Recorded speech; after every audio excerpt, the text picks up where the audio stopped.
Redmi Note 12 4G এই ফোনটা বাংলাদেশের মার্কেটে বেশ কয়েকদিন আগে লঞ্চ হয়ে গেছে। এই ফোনটা বাংলাদেশের মার্কেটে দুইটা ভেরিয়েন্টে পাওয়া যাচ্ছে, 4 128GB ভেরিয়েন্ট এবং 8 128GB ভেরিয়েন্ট। 4 128 ভেরিয়েন্টের অফিসিয়াল প্রাইস রাখা হয়েছে 19,999 টাকা এবং 8 128 ভেরিয়েন্টের অফিসিয়াল প্রাইস রাখা হয়েছে 22,999 টাকা, অলমোস্ট 23,000 টাকা। তো এই প্রাইস রেঞ্জের মধ্যে এই ফোনটা কি কি ফিচার স্পেসিফিকেশন প্রোভাইড করছে এবং এই ফোনটার বিল্ড কোয়ালিটি কীরকম, পারফরমেন্স কীরকম, সব কিছু জানাবো আজকের এই ভিডিওতে।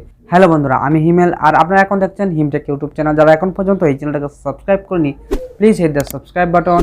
আর যারা অলরেডি সাবস্ক্রাইব করেছেন, থ্যাংক ইউ সো মাচ। চলুন তাহলে ভিডিওটা শুরু করা যাক। প্রথমে এই ফোনটার ডিজাইন এবং বিল্ড কোয়ালিটি নিয়ে কথা বলা যাক। ফোনটার ডিজাইনের কথা যদি বলি, সত্যি কথা বলতে এই ফোনটার ডিজাইন অনেক সুন্দর। ফোনটা মূলত একটা বক্সের টাইপের ডিজাইনের মতো।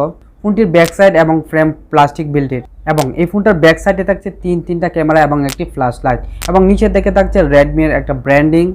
আর এই ফোনটা কিন্তু যথেষ্ট স্লিম এবং লাইট ওয়েট। এই ফোনটার থিকনেস রাখা হয়েছে 7.9 মিলিমিটার এবং এই ফোনটার ওজন রাখা হয়েছে 183 গ্রাম, যার ফলে এই ফোনটি আপনার লং টাইম এক হাতে ব্যবহার করে কমফোর্টেবল ফিল করবেন।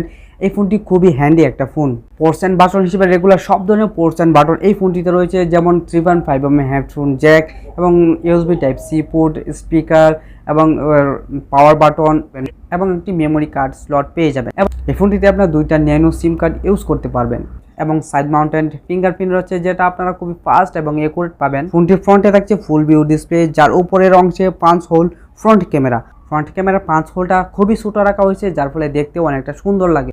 পাশাপাশি এই ফোনের চিল ভেজেল একদমই নেড়ু রাখা হয়েছে। এই প্রাইস সেগমেন্টের অনুযায়ী ঠিকঠাক আছে। এই ফোনটা আপনারা 3টা কালার পেয়ে যাবেন, গ্রে, গ্রিন এবং ব্লু। এবার এই ফোনটির ডিসপ্লে নিয়ে একটু কথা বলা যাক। ডিসপ্লে, এই ফোনটিতে ডিসপ্লে হিসেবে একটা চমক রয়েছে। এই ফোনটিতে থাকছে অ্যামোলেড ডিসপ্লে। এই ফোনটিতে থাকছে 6.7 ইঞ্চির একটা full HD plus AMOLED display. Display resolution 1080x2400 pixel এবং ডিসপ্লে প্রোটেকশন হিসেবে থাকছে gorilla glass 3 HD plus AMOLED display থাকার ফলে কিন্তু আপনার যে কোনো কন্টেন্ট দেখে খুবই উপভোগ করবেন এবং কালার কম্বিনেশন একদম অ্যাকুরেট পাবেন এবং 120 হার্জ রিফ্রেশের, যার ফলে টাচ ফিল খুবই স্মুথ পাবেন। এবং এই ডিসপ্লে ব্রাইটনেস হিসেবে থাকছে 1200 nits max brightness. 1200 nits max brightness থাকার ফলে কিন্তু আপনার ডিরেক্ট সানলাইটে যদি এই ফোনটা চালান, তাহলে কোনো প্রকার সমস্যায় আপনার ব্রাইটনেসের ক্ষেত্রে পাবেন না। এবং এই ফোনটিকে হালকা পাতলা পানি, ছিটা ফুটা এবং ধুলাবালু থেকে মুক্ত রাখার জন্য থাকছে IP53, যার ফলে এই ফোনটি হালকা পাতলা পানি, ছিটাফোটা এবং ধুলাবালু থেকে মুক্ত থাকবে। এবার এই ফোনটির ক্যামেরা নিয়ে একটা কথা বলি। এই ফোনটির ব্যাক প্যানেলে থাকছে তিনটা ক্যামেরা। প্রাইমারিতে থাকছে 15 মেগাপিক্সেল ক্যামেরা, 8 মেগাপিক্সেল এবং 2 মেগাপিক্সেলের 3টি ক্যামেরা। এবং এই ফোনটি ব্যাক ক্যামেরা দিয়ে আপনারা মোটামুটি ভালো লেভেলের ছবি তুলতে পারবেন এবং ভিডিওগ্রাফির ক্ষেত্রে কিন্তু আপনারা এইচডি প্লাস 1080p দিয়ে ভিডিও রেকর্ড করতে পারবেন। এবং এই ফোনটির ফ্রন্ট ক্যামেরা হিসেবে থাকছে 13 মেগাপিক্সেলের একটা সেলফি ক্যামেরা। সেলফি ক্যামেরা দিয়ে মোটামুটি আপনারা ভালো লেভেলের ছবি তুলতে পারবেন এবং সেলফি ক্যামেরা দিয়ে কিন্তু আপনারা full HD 1080p video record করতে পারবেন। এবার এই ফোনটির পারফরমেন্স নিয়ে একটু কথা বলা যাক। এই ফোনটা রান করছে অ্যান্ড্রয়েড 13 সাথে রিয়েলমি MI UI 14 এবং এই ফোনটিতে চিপসেট হিসেবে থাকছে কোয়ালকম স্ন্যাপড্রাগন 685 এর একটা 6 ন্যানোমিটারের প্রসেসর। এবং এই ফোনটা আপনারা 4GB র্যাম 128 এবং 8GB র্যাম 128 এই ভেরিয়েন্টে পেয়ে যাবেন। এবং ফোনটিতে প্রসেসর হিসেবে থাকছে অক্টা কোরের 2.8 GHz একটা প্রসেসর এবং জিপিইউ হিসেবে থাকছে Adreno 610। তো আপনারা যদি 4GB এবং 128GB ভেরিয়েন্ট র্যামের ফোনটা কিনেন, তাহলে কিন্তু আপনারা মোটামুটি লেভেলের গেম এক্সপিরিয়েন্স পাবেন।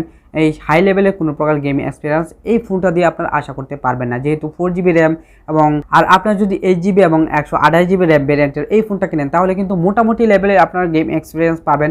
এই আহামরি কোনো গেম এক্সপিরিয়েন্স পাবেন না। যারা মোটামুটি লেভেলে গেমিং করেন, তারা কিন্তু এই ফোনটা কিনতে পারেন এবং এই ফোনটা দিয়ে আপনারা অনায়াসে মাল্টিটাস্কিং করতে পারবেন। কোনো প্রকার ঝামেলায় পড়বে না, কোনো প্রকার ল্যাগ বা হিকাপের সমস্যায় আপনারা পড়বেন না। এবং আপনার day to day light to medium যে কোনো ধরনের অ্যাপস ইউজ করেন না কেন, কোনো প্রকার সমস্যায় আপনারা পড়বেন না এবং মাল্টিটাস্কিংয়ের ক্ষেত্রে একদম স্মুথ। একসাথে অনেকগুলো ভারী অ্যাপস ইউজ করলেও কোনো প্রকার ল্যাগ বা হিকাপের সমস্যায় পড়বেন না, যেহেতু 120 হার্জ রিফ্রেশ রেট দেওয়া আছে ফোনটিতে, সো টাচ রেসপন্স খুবই স্মুথ পাবেন। এবং এই ফোনটিতে থাকছে ম্যাসিভ 5000 এমপিয়ারের একটা ব্যাটারি এবং এই ব্যাটারিকে চার্জ দেওয়ার জন্য থাকছে 33 ওয়াটের একটা ফাস্ট চার্জার। তো এই ফাস্ট চার্জার দিয়ে আপনারা মোটামুটি প্রায় 1 থেকে 1 ঘন্টা 20 মিনিট বা 10 মিনিটের ভিতর এই ফোনটাকে ফুল চার্জ করে ফেলতে পারবেন অনায়াসেই। এবং একবার যদি আপনারা এই ফোনটাকে ফুল চার্জ করেন, তাহলে কিন্তু আপনারা হেভি ইউজ করেও কিন্তু মোটামুটি আপনারা একদিনের মতো পার করতে পারবেন। তো আপনারা যদি হালকা পাতলা ইউজার হয়ে থাকেন তাহলে আপনাদের ক্ষেত্রে 1.5 দিন পর্যন্ত এই 5000 এমপিআর ব্যাটারি থেকে ব্যাকআপ পাবেন। তো মোটামুটি হিউজ একটা ব্যাটারি থাকছে এই ফোনটিতে। তো মোটামুটি ওভারঅল এই প্রাইস রেঞ্জের মধ্যে আমার কাছে 8GB এবং 128GB ভেরিয়েন্টের মধ্যে একটু টাকা বেশি হলেও এই ফোনটা আমার কাছে মোটামুটি ভালোই লাগছে। তো 19,999 টাকা অর্থাৎ 20,000 টাকা এবং 22,999 টাকা অর্থাৎ 23,000 টাকায় যদি আপনারা এই ফোনটা কিনতে চান তাহলে এই ফোনটিতে এই স্পেসিফিকেশন রয়েছে। যদি আপনাদের কাছে ভালো লাগে তাহলে অবশ্যই কিনতে পারেন, আর যদি মনে করেন যে এই ফোনটা আপনাদের কাছে ভালো লাগে না তাহলে সেটা আপনার ব্যাপার। দেন আমাকে যদি বলেন আমার সাজেস্ট থাকবে আপনারা যদি কিনতে চান তাহলে 128GB ভেরিয়েন্টটাই কিনবেন, কেননা টাকা একটু বেশি হলেও কিন্তু এই ফোনটিতে আপনার 8GB র্যাম পাচ্ছেন এবং সাথে কোয়ালকম স্ন্যাপড্রাগনের একটা প্রসেসর পাচ্ছেন এবং সাথে ক্যামেরাটা মোটামুটি ভালো আছে। তো সব কিছু ওভারঅল মিলিয়ে আমার কাছে 8GB যে ফোনটা রয়েছে সেটা অনেকটাই ভালো লাগছে। প্রাইস রেঞ্জের মধ্যে মোটামুটি সব কিছু ঠিকঠাক আছে। আমার মনে হয় এই ফোনটা থেকে আপনারা একটা ভালো একটা এক্সপিরিয়েন্স পাবেন। তো আজকের এই ভিডিওটা এই পর্যন্ত। যদি আপনাদের কাছে এই ভিডিওটা ভালো লাগে তাহলে অবশ্যই চ্যানেলটাকে সাবস্ক্রাইব করে পাশে থাকা বেল আইকনটি প্রেস করে দেবেন আরও এরকম রিভিউ প্রতিনিয়ত পাওয়ার জন্য।